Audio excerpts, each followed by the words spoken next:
What's up guys, it's Daniel here. Welcome back to the channel. So this is just a quick update of the $1,400 stimulus checks for Monday, February 8th. So if you're new to my channel, please hit the like button, share, and subscribe. So as of today, February 8th, we've passed over 2.3 million deaths worldwide and over 474,000 deaths in the United States alone as a result of the pandemic. With over 106 million people worldwide having tested positive, over 27.6 million of them have been from the United States. And in the last 24 hours, the United States recorded 105,027 new cases. On Sunday, Treasury Secretary Janet Yellen spoke on CNN's State of the Union and said that she believes the US could see full employment by next year if Congress passes President Joe Biden's $1.9 trillion stimulus bill. Whilst speaking, she said, "I would expect that if this package is passed, that we would get back to full employment next year." She continued with, "The Congressional Budget Office issued an analysis recently and it showed that if we don't provide additional support, the unemployment rate is going to stay elevated for years to come. It would take until 2025 in order to get the unemployment rate down to 4% again." Janet Yellen was then questioned about the possibility of an increase in inflation after Larry Summers, who was a former top economic advisor in the Obama administration, said that the $1.9 trillion bill could potentially set off inflationary pressures of a kind we have not seen in a generation. In response, she said, "My predecessor, has indicated that there's a chance that this will cause inflation to rise, and that's also a risk that we have to consider. But the US has the tools to deal with that risk if it materializes,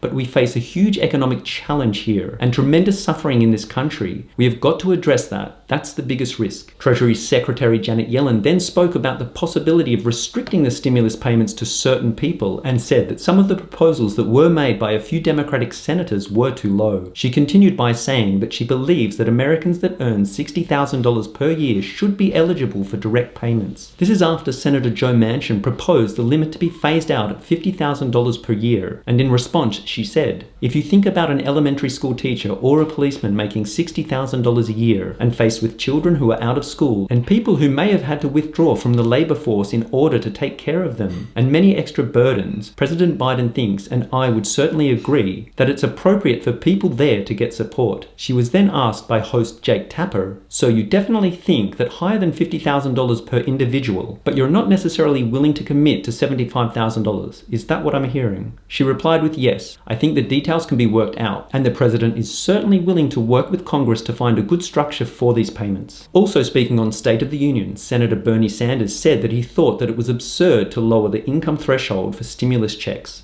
He said, "Well, I think what we have done in the past and what we have promised the American people, we have said two things in the last month. We said we are going to get you $2,000, and that's $600 plus $1,400. And what we're going to do is say that everybody, a single person, individual, $75,000 or lower, and a couple of $150,000 or lower will be eligible for that full $2,000, $600 plus $1,400. Now, when people said they don't want rich people to get that benefit, I understand that, I agree. But to say to a worker in Vermont or California or any place else that if you were making $52,000 a year, you were too rich to get this help, the full benefit, I think that that's absurd." A new study has warned that the UK COVID variant called B117 has been spreading across America and that the numbers have been doubling every 10 days. The study also warned that it could become the predominant strain by March if it reacts the same way it did in Britain. Dr. Kristen Anderson, a co-author of the study and a virologist at the Scripps Research Institute in La Jolla, California, said, "Nothing in this paper is surprising, but people need to see it. We should probably prepare for this being the predominant lineage in most places in the United States by March." It is estimated that the transmission rate of the B117 COVID variant is 30 to 40% higher than more common variants of the COVID strain. So that's just a quick update of what's going on at the moment, and I will keep you updated of any breaking news that comes out as soon as possible. I hope you've enjoyed this video, and if you have any questions at all, please leave a comment down below and I will get back to you as soon as I can. Also, make sure to click the link below to get your 3 free stocks from WeBull valued at up to $1,600 when you open an account and deposit $100. And as always, please like, share, and subscribe.